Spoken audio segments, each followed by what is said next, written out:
قبرستان میں قدم رکھتے ہی ایک مہک نے استقبال کیا۔ یہ خوشبو اس سے پہلے کبھی نہیں سونگھی تھی اور نہ محسوس کی تھی۔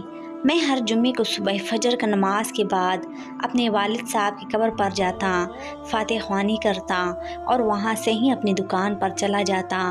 ایک عرصہ ہو گیا تھا، مگر آج میں نے قبرستان میں ایک نئی خوشبو محسوس کی جو مجھے بے چین کر رہی تھی۔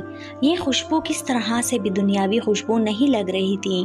بہرحال میں والد صاحب کی قبر پر پہنچا تو ان سے چند فاصلے پر ہی ایک نئی قبر بنی تھی۔ تازہ پھول اور چادر سے اندازہ لگانا مشکل نہیں تھا یہ 2 یا 3 دن پہلے ہی یہ قبر بنی ہے۔ والد صاحب کی قبر سے فارغ ہو کر جاتے ہوئے اس قبر پر فاتحہ خوانی کے لیے رک گیا۔ فاتحہ خوانی کے دوران محسوس کیا خوشبو اس قبر سے آ رہی ہے۔ کنفرم کرنے کے لیے قبر کی مٹی سے مٹھی بھری تو ایک دم ٹھٹک گیا۔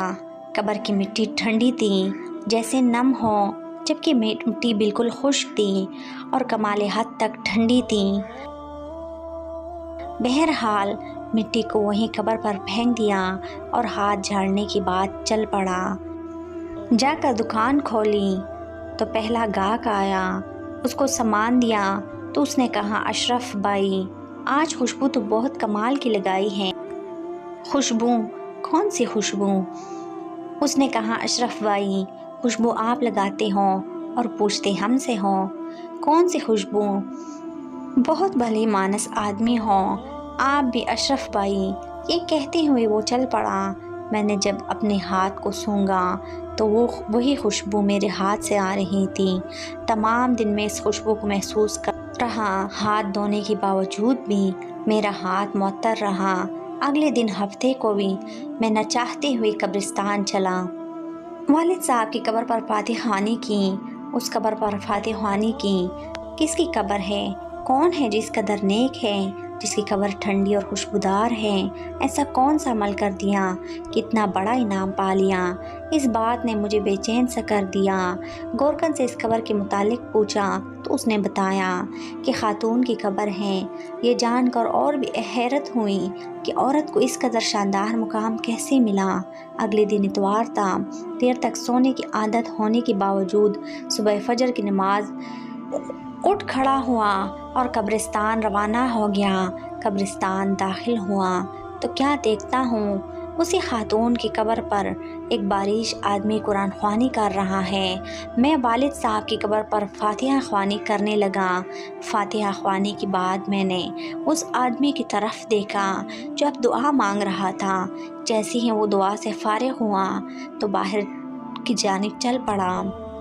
اس کو جاتے دیکھ کر میں بھی اس کے پیچھے ہو لیا۔ جیسے ہی وہ گیٹ سے باہر نکلا میں نے آواز دی، سر بات سنیے 1 منٹ پلیز۔ جی فرمائیے۔ سر میں معذرت چاہتا ہوں، میں نے آپ کو تکلیف دی، مگر میں آپ سے ایک بات پوچھنا چاہتا ہوں اگر آپ اجازت دے تو۔ جی آپ پوچھیں، کیا بات ہے؟ انتہائی محبت سے اس شخص نے جواب دیا، شکریہ سر، جزاک اللہ۔ میں دراصل جاننا چاہ رہا تھا یہ کن کی قبر ہے جہاں آپ قرآن خوانی کر رہے تھے؟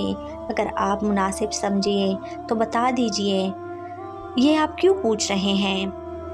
اس نے سوال کیا۔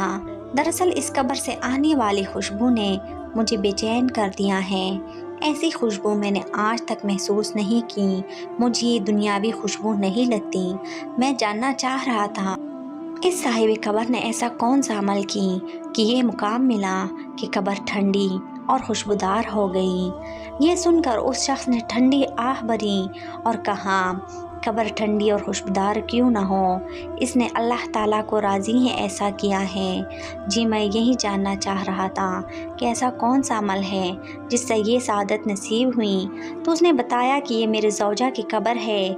30 سال ہماری رفاقت رہی۔ میں 4 بہنوں کا اکلوتا بھائی ہوں۔ میری ماں اور بہنوں کو میرا صحرا دیکھنے کا بے حد شوق تھا۔ سرکاری نوکری ملتی ہی چاند سی دلہن کی تلاش شروع کر دی۔